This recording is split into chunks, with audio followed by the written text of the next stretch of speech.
It's been 30 years now.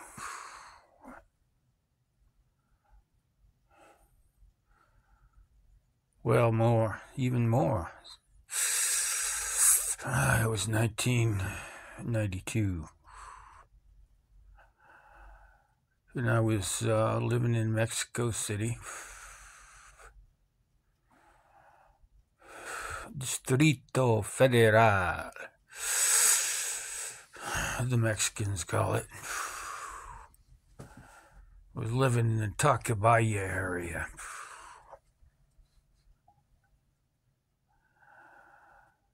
And I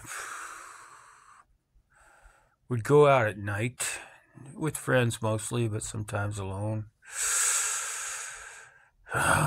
One night I went out and watched a movie and I came home late. And Tacubaya is not a good neighborhood. It's known for gangs and it's known for drugs. And I used to take a shortcut through this alley to get to my apartment building. And so I was doing that. And gosh darn, it's been 30 years now, and I shouldn't. I know I shouldn't, but I do. There I was at about, guess it was about midnight. It was close to midnight. And I'm taking a shortcut through the alley because it seems safer. The streets have got people all over the place, and they got the taco carts and all that, and a bunch of drunks. I've seen a lot of fights on the streets late at night. So the alley is better because you know there's nobody there, and you can sneak in the back gate at the apartment building. But there they were.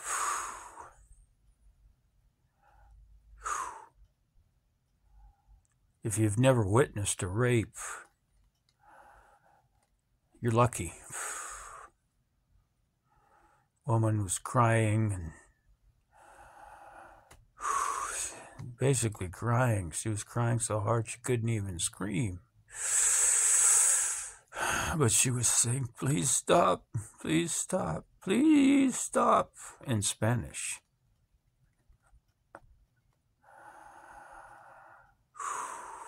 And so this rapist was raping her.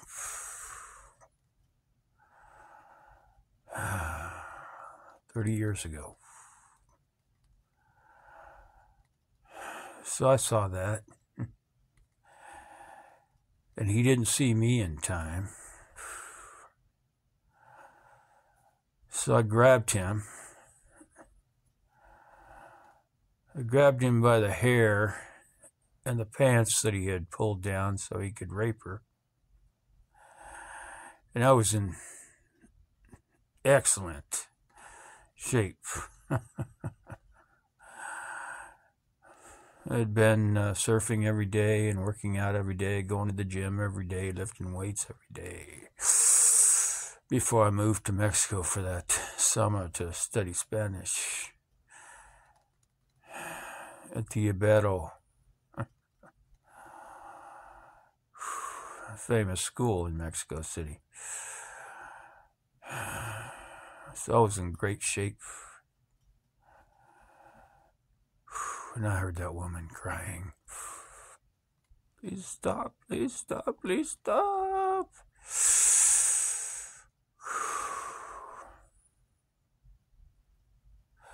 The alley's dark, so you can't really see very well. But you can see just well enough to grab a man by the hair and grab him by the pants he's got pulled down so he can rape some innocent woman. And that's what I did. And I threw him against the wall. I just picked him up and I threw him against the wall on the other side of the alley. It was, I don't know, the alleys are only, 12 feet maybe not even that. Threw him against the wall, and he hit head first. And he hit so hard, I threw him so fast that his skull was crushed, and he just fell straight down there and was dead instantaneously. Just dead. Nobody was going to be able to help him. Part of his skull was, like, there was it's almost like a hole. It just pushed part of his skull right into his brain. I threw him so hard against that wall. I saw that, not very well because it was kind of dark, but the woman was still crying, and she still didn't have her clothes on, so I went over and grabbed her panties. He had torn off her panties. They were pulled off her panties, and a skirt. She was wearing a skirt.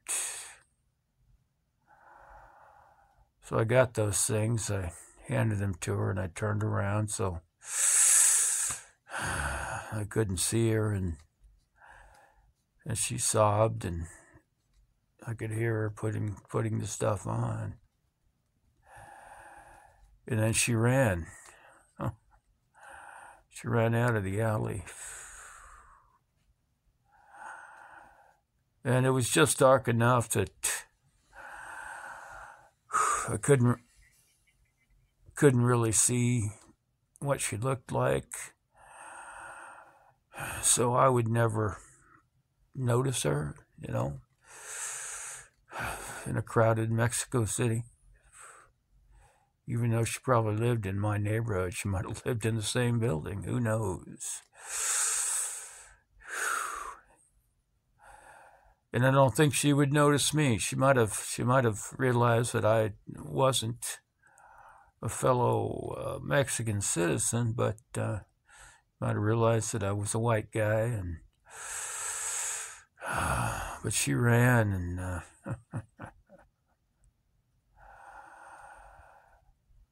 and I walked over and looked at the man that I had just killed. Skull was crushed, and for some reason I was curious.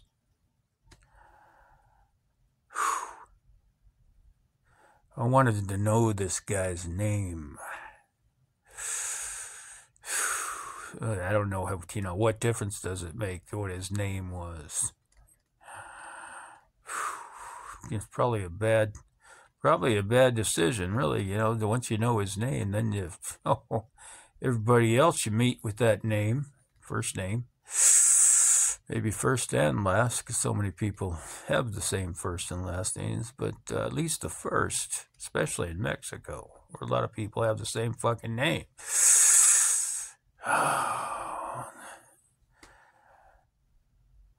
Pedro Gonzalez,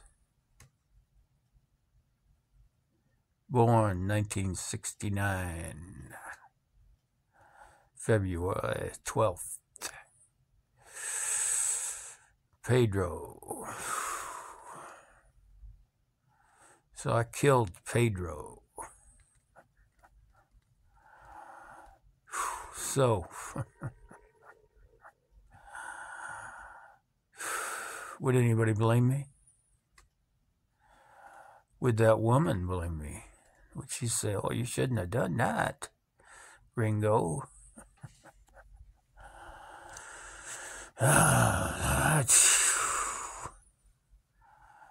These are the things you live with, There's certain experiences in life that just happen, you don't have a lot of time to think. You have to react, and that's when we're at our best, when we don't think, we just react.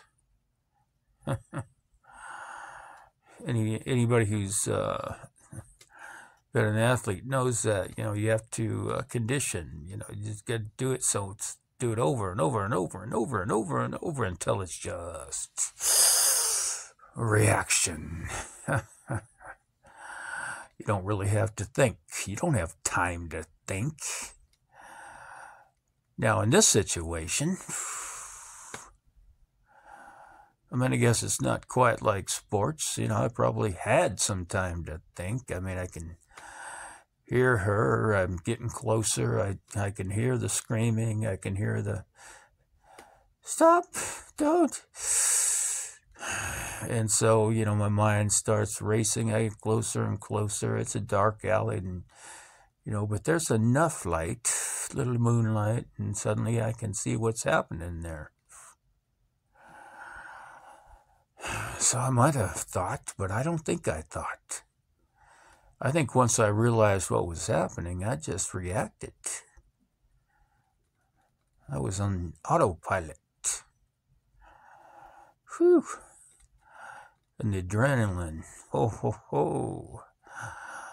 You got to have a lot of adrenaline to pick up a 200-pound man by his Levi's and his black Mexican hair and toss him across the alley. Toss him so fast and so hard that he hits the wall and crushes his head. So his head gets crushed. Fortunately for me, if I had thrown him a little differently, he might have, hit it a little different way. And, he's a big guy. I'm a big guy. So then it would have been, game on. Whew. The woman would have ran while we were going at each other in the alley. But that's not the way it worked out. I got lucky. Head first into a red brick wall. Dead.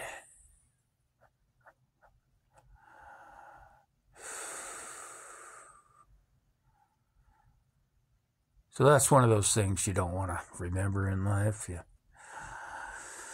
I don't know. It's kind of a mixed bag, isn't it? I saved a woman. Who knows what he would have done after he fucking raped her. Probably would have killed her right there in the alley. And, wasn't too far from my house, maybe 100 yards. And so the next day, there'd be sirens and police cars. And so this woman was killed last night. They found her raped body in the alley next to the blue trash can.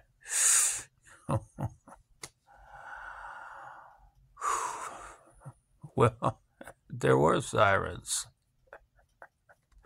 And there were police cars the next day.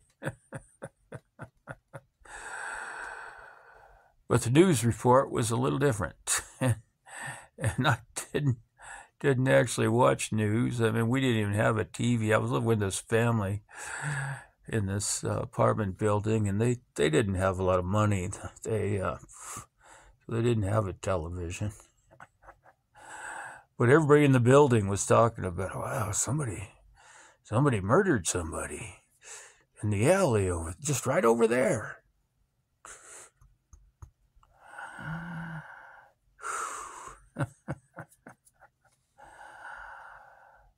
So I never owned up to it. And this was probably only a month into my 3-month stay in Mexico City when I was down there studying Spanish. So for the next 2 months, I'm walking around feeling a little guilty and a little proud, and I'm trying to find that woman. I figured I'd recognize her if I saw her. But I never did. It was just a little too dark. And I don't know if she ever saw me. There aren't that many white guys in the neighborhood. There were me and my roommate Will from Texas, and there was Dave from Chicago, and then there was, what was her name? Christine from Florida. We were all staying with families in the building, you know. And we all hung out together all the time. So, if that woman did live in the neighborhood, and I'm pretty sure she did,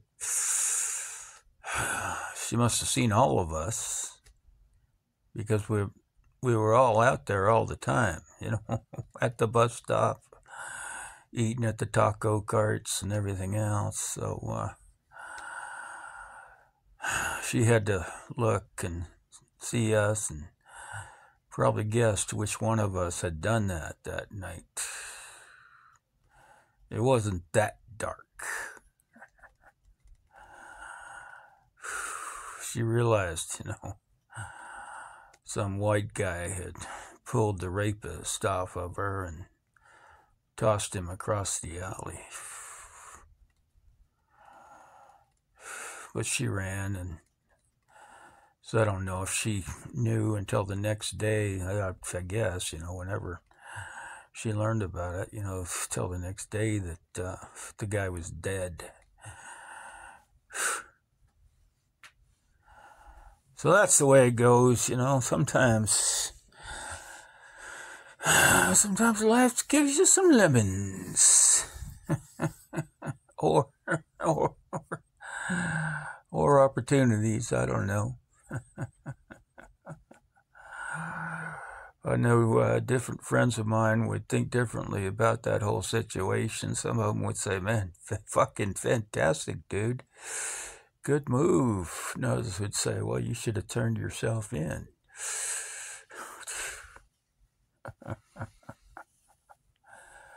I'm on the fantastic side. I'm okay with it. I don't really feel guilty.